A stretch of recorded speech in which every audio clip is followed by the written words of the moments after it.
Olá pessoal, aqui é o Velgas.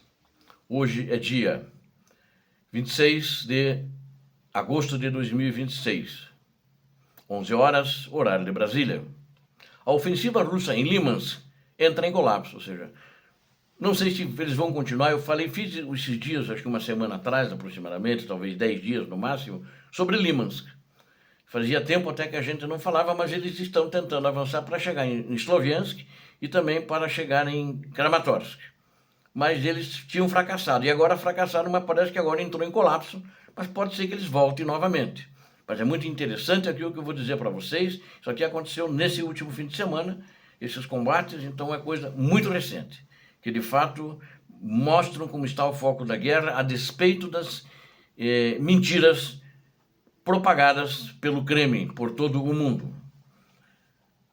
A operação militar mais promissora, que parecia, né, na opinião, para os russos e não para mim, mas para alguns analistas, né, principalmente para os torcedores da Rússia, que era uma operação promissora ali em Limansk, e eles iriam conseguir tomar Limansk, daí Kramatorsk, e daí tomar Sloviansk, e fechariam toda a província. Não pensaram em Pokrovsk e outras, mas tem bastante localidades ainda.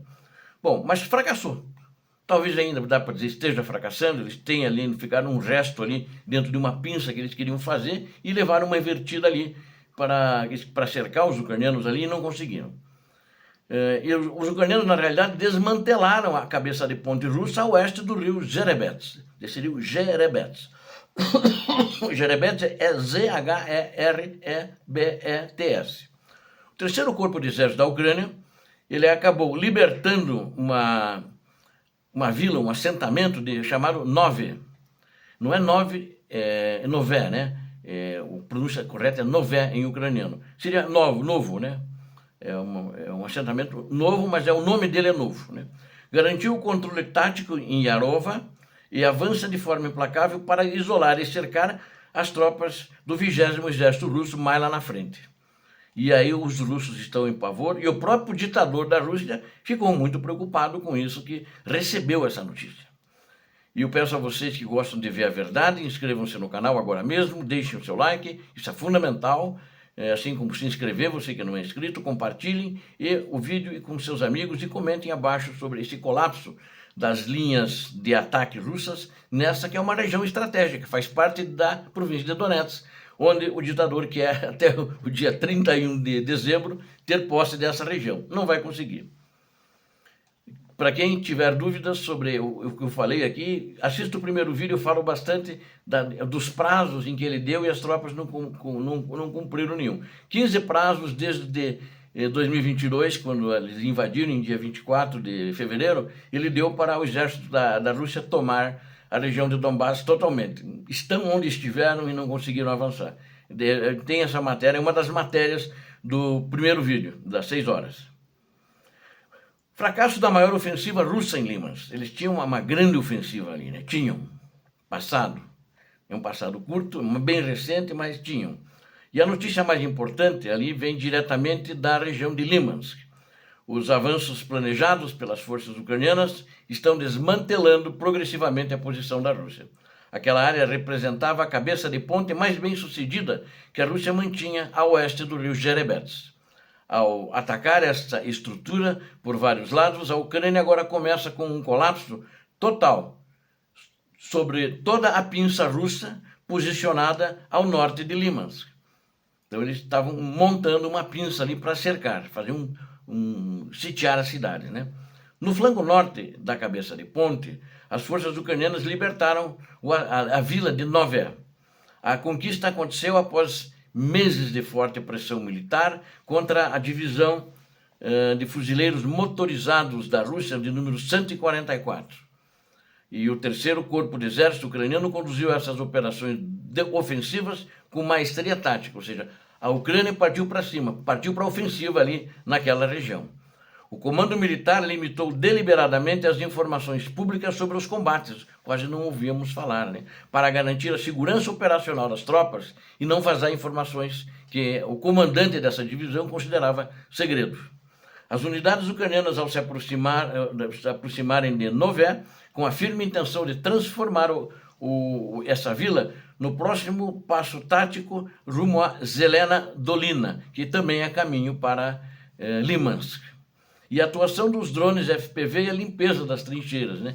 Hoje essa tecnologia é o que está contando na guerra, e a Ucrânia, para a graça de Deus que a Ucrânia está tendo isso, eles estão conseguindo posições melhores que os russos.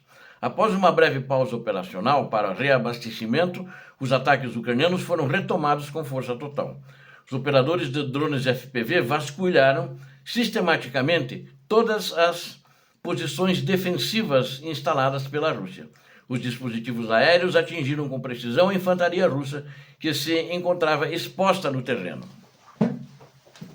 Os drones também isolaram as trincheiras russas antes do avanço definitivo das tropas de assalto da Ucrânia.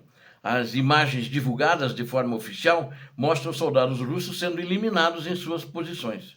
Muitos outros russos foram forçados a se render, à medida que a permanência nas trincheiras se tornava insustentável. Com a localidade de Nové totalmente libertada, a Ucrânia expandiu o cerco tático mais ao norte. A manobra aproximou as tropas do objetivo de isolar completamente a posição da Rússia a oeste do rio Jerebets. Simultaneamente, as forças ucranianas, então, estão reforçando agora o flanco sudoeste daquela mesma cabeça de ponte. O isolamento tático da infantaria russa. Os ataques ucranianos estão sendo desenvolvidos de forma agressiva em direção a Kolodyazy. A captura dessa posição-chave vai permitir que os grupos ucranianos avancem em direção a Ivanivka. Esse movimento vai ameaçar as forças russas restantes na região com um completo isolamento tático. No entanto, antes de desenvolver este ataque principal, a Ucrânia precisava segurar o pequeno povoado de Yarova, localizado mais a oeste. A vila nunca havia sido firmemente consolidada pelas tropas da Rússia em momentos anteriores. Apesar disso, infiltrados russos entravam repetidamente no perímetro dessa vila, utilizando as faixas florestais que circundam a região, a vila, né? Assim que os contra-ataques ucranianos contra a cabeça de ponte se intensificaram, os comandantes russos mudaram a estratégia. O alto comando russo começou a enviar infantaria adicional a passos rápidos em direção a Yarova. A intenção russa era estabelecer posições capazes de ameaçar o flanco do avanço realizado pela Ucrânia e a criação da zona de morte nas florestas. Operadores de drones ucranianos agiram rápido e transformaram as vias de acesso dos russos, desse reforço que vinha, em uma verdadeira zona de interceptação. Os drones FPV passaram a monitorar de forma constante as faixas de floresta, usadas anteriormente pela infantaria russa, porque eles estavam justamente tentando chegar para reforçar, para os ucranianos não terem sucesso, sob a ocultação da floresta. Mas os ucranianos vigiavam a floresta e foram destruindo à medida que eles entravam na floresta. Os equipamentos atacaram sem piedade grupos de reforço que tentavam entrar no povoado de Yarova através da floresta. Uma vez que essas rotas de suprimento da Rússia foram efetivamente suprimidas, as forças terrestres ucranianas progrediram. As unidades de infantaria avançaram para Yarova e realizaram operações minuciosas de limpeza no interior da vila. Eliminar a presença russa remanescente assegurou por completo o flanco sudoeste do avanço. A ação impediu de forma definitiva que a Rússia estabelecesse outra posição de tiro, a partir da qual pudesse interromper o contra-ataque ucraniano. Junto, esses movimentos coordenados colocaram a cabeça da ponte da Rússia em uma situação de extremo perigo. A Ucrânia fez um semicerco do 20º Exército Russo. A Ucrânia está avançando com sucesso a partir de Nové, ao norte e em direção a Kolodyazy ao sul. A progressão também ocorre através do setor totalmente seguro de Yarova, posicionado a sudoeste. Se esses vetores de ataque convergirem em direção a Ivanivka e as travessias fluviais, a história muda. A posição do 20º Exército Russo a oeste do rio Jerebets poderá ser completamente destruída e varrida do mapa. É para isso que a Ucrânia agora está avançando. Ao mesmo tempo, as tropas russas posicionadas dentro da cabeça de ponte já se encontram em estado de semicerco. Esses militares russos são incapazes de manter uma linha logística confiável através do rio Jerebets. As travessias e as vias de aproximação fluviais permanecem totalmente vulneráveis aos drones FPV e artilharia ucraniana, que inclusive bombardeou pontões instalados pela engenharia russa e já os destruiu. Os soldados russos que se infiltraram a oeste transformaram-se em bolsões isolados no mapa.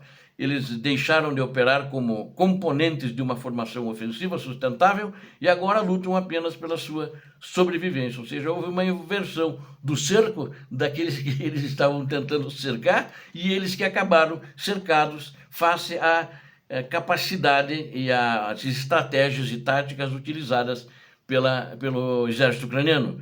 E eles estão numa situação de colapso iminente agora e está provando que a estratégia ucraniana de exaustão e o uso cirúrgico de drones superaram a força bruta da Rússia.